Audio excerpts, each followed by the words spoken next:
hoje nós vamos falar sobre a questão da gravidez múltipla, gente.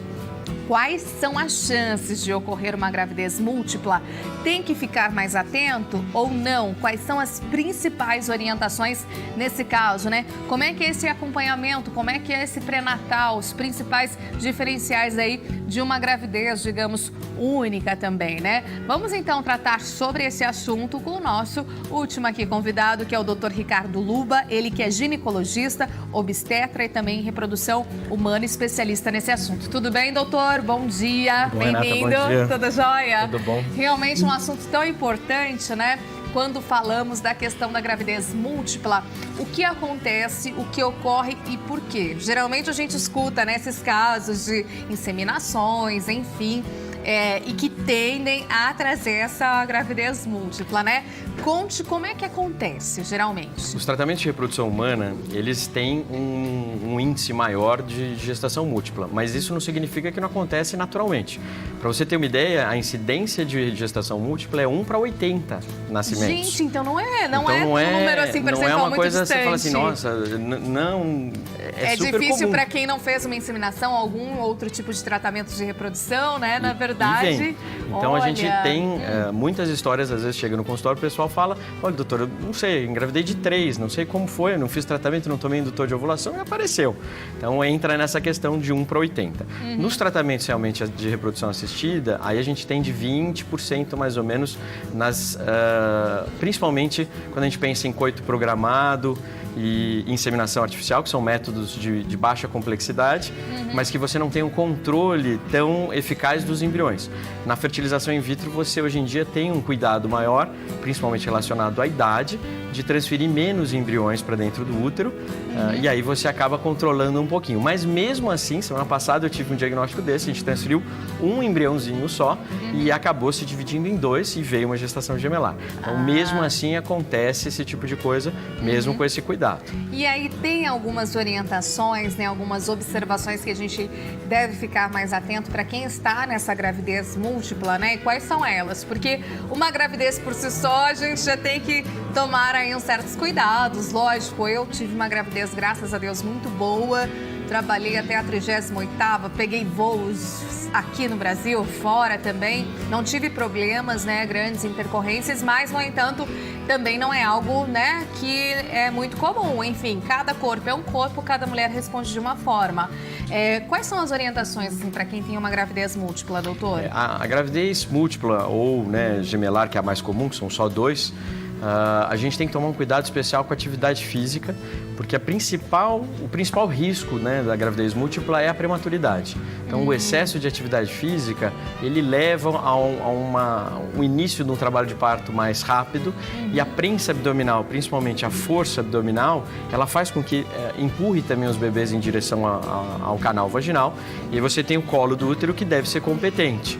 Quando você tem essa gestação, você tem que aguentar uma pressão mais forte no colo. E às vezes esse colo dilata e aí acaba tendo o nascimento do parto prematuro. Às vezes nem entra em trabalho de parto, mas o colo só dilata. A gente chama isso de incompetência istmo cervical. Então, uma das primeiras coisas que eu sempre falo para os pacientes é assim, olha, a atividade física você reduz o máximo possível. Não só pela questão do trabalho de parto, mas porque você, fazendo um pouco mais de repouso, você melhora a chegada do sangue até esses bebês. Nossa, o que é bem diferente, né, de uma situação, digamos, de uma gravidez quando só há, né, um bebê, porque geralmente, lógico, nos primeiros 3 meses a indicação é ficar mais tranquila ou tranquila, mas aí a partir do 3º, 4º mês já retomar a atividade física, né, de leve e moderada intensidade. De leve e moderada. E no caso de uma gestação aí múltipla, já é totalmente diferente. A gente pede para fazer repouso e eu faço normalmente esse controle de medida de colo de útero, que é bem interessante para você prever quem que vai ter problemas de prematuridade ou não. E aí você acaba tendo algumas situações que você pode fazer, que é ou colocar um pessário, que é tipo um lacrezinho que você puxa o colo do útero e prende, ou fazer uma circlagem, que você dá ponto mesmo no colo do útero e deixa. Já ficou provado que fazer circlagem sem essa dilatação ou sem nada não muda resultado. Mas na hora que você começa a ver que o problema aparece, você consegue prolongar mais essa gestação. Então, para você ter uma ideia, 60% das gestações gemelares vão evoluir com prematuridade. Pois é, isso que a gente observa, doutor. É muito comum, 6 assim, em 10 nasceu gêmeos vai de nascer 7, nasceu de 8, né? É muito comum de gemelar a múltipla, enfim, você vê esses nascimentos. Então, é comum, porque realmente o corpo ali, a estrutura não já... tá, ele, na verdade, não está preparado para 2, né? Ele não aguenta aquilo ali. Imagine 3, 4. E aí, dentro do pré-natal, aí entram outras coisas especiais, que é, primeiro, a pressão alta na gravidez.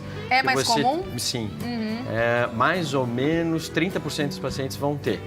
Tá. Então, é uma coisa importante da gente sempre controlar. O diabetes gestacional também é bem frequente. A gente acaba tendo uma sobrecarga do organismo dessa mulher. Ela não consegue produzir a insulina que ela precisaria. E aí ela entra em falência do pâncreas. Não é definitivo, isso normalmente pode ficar ou não. E aí, às vezes, você tem que até entrar com insulina e a controlar bem, porque o diabetes ele é bem grave na gravidez. Os riscos, além da pressão alta que a gente vai ter de descolamento prematuro, de parto prematuro. Então, é uma gestação que merece um cuidado super especial. Normalmente, a gente faz as consultas até mais ou menos 20 semanas. Você vai fazendo umas consultas mensais. E aí, de acordo com o tamanho dos bebês, se eles estiverem crescendo direitinho, você vai acompanhando aí a cada 3, 4 semanas. Normalmente, se você puder também acompanhar com ultrassom essas crianças, é muito importante. Existem duas situações importantes nisso. Uma é a restrição do crescimento fetal, então às vezes os 2 bebês estão crescendo menos, porque você tem um aporte de sangue. E às vezes acontece isso que era a minha pergunta, se às vezes tem um que desenvolve melhor e outro é meio comum, isso ou não? Tem uma situação que a gente chama, que é super grave, que chama-se transfusão feto-fetal, quer dizer, o sangue ele vem de um dos embriões para outro bebê. E aí aquele bebezinho que sofre, na verdade ele fica mais forte do que aquele que recebe mais sangue. Porque ele já está num estado ele está sofrendo um pouquinho mais, então ele tem que se virar para estar bem. O outro, ele tem outros problemas pelo excesso realmente de sangue, como insuficiência cardíaca, ele ganha muito peso, ele pode ficar inchado. E aí existem alguns procedimentos que o pessoal já faz, eu não faço isso, mas o pessoal da Fetal faz, são procedimentos intraútero, que você entra realmente e consegue embolizar essa artériazinha ou cauterizá-la mesmo, para parar de levar o fluxo para esse bebê. Hoje em dia a medicina fetal está muito avançada, eles estão fazendo cirurgia intraútero. E eles fazem essas cirurgias já nos fetos ali, que é bem comum, né? Mas pra gente que é meio que, digamos, estamos fora, né, desse âmbito medicinal. Mas ainda é uma coisa maravilhosa, assim, longe, realmente não é todo mundo que faz. ajuda realmente, né, a sobrevivência mesmo quando precisa, né? É fantástico. E aí também falando na questão, assim, da mulher, essa questão de líquido, ingestão de bastante líquidos também é muito importante nessa fase, ainda mais para a gravidez múltipla. A gente faz tratamento de reprodução, o paciente fala assim pra gente, fez o primeiro beta, vem um beta-HCG, aquele hormônio do sangue, né? Vem um beta-HCG alto. Aí você já fala, putz, deve ter mais de um aí. Mas aí você continua evoluindo e aí a paciente começa a falar, doutor, eu tô enjoando muito. Putz, aí é certeza que tem um gemelar ali. Porque o enjoo mesmo na gravidez vai começar a partir do 3º mês. Então, quando ele começa no 1º mês, 2º mês, quer dizer que alguma coisa está diferente ali. Então, a ingesta de líquido adequada vai fazer uma hidratação boa.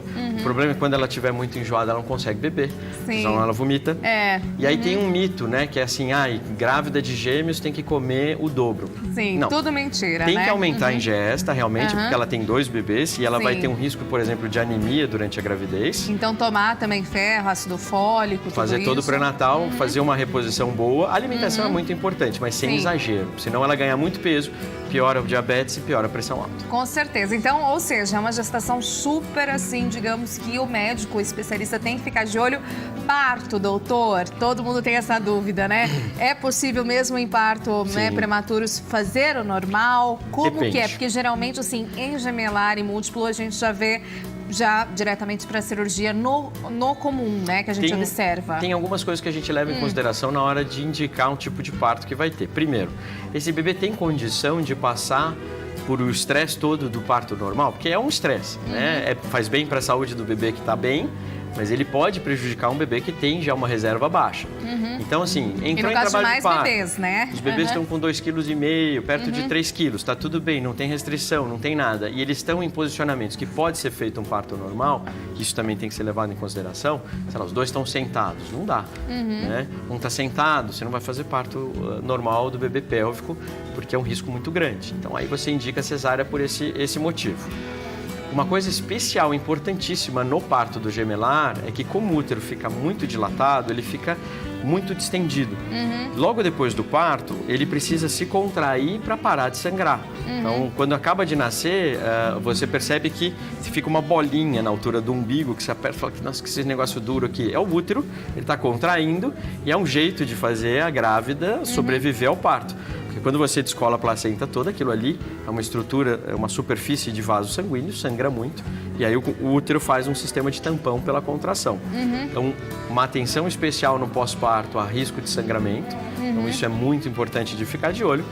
E aí a cesárea é um pouco mais complicada por fato de vocês às vezes ter 2, 3, 4.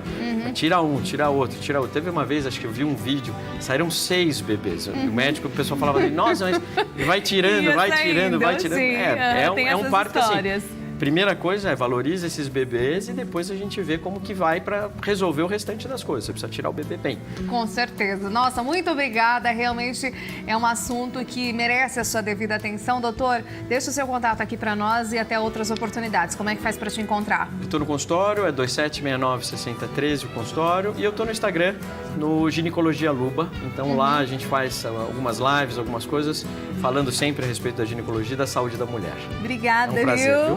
Bem-vindo sempre, continue aqui com a gente.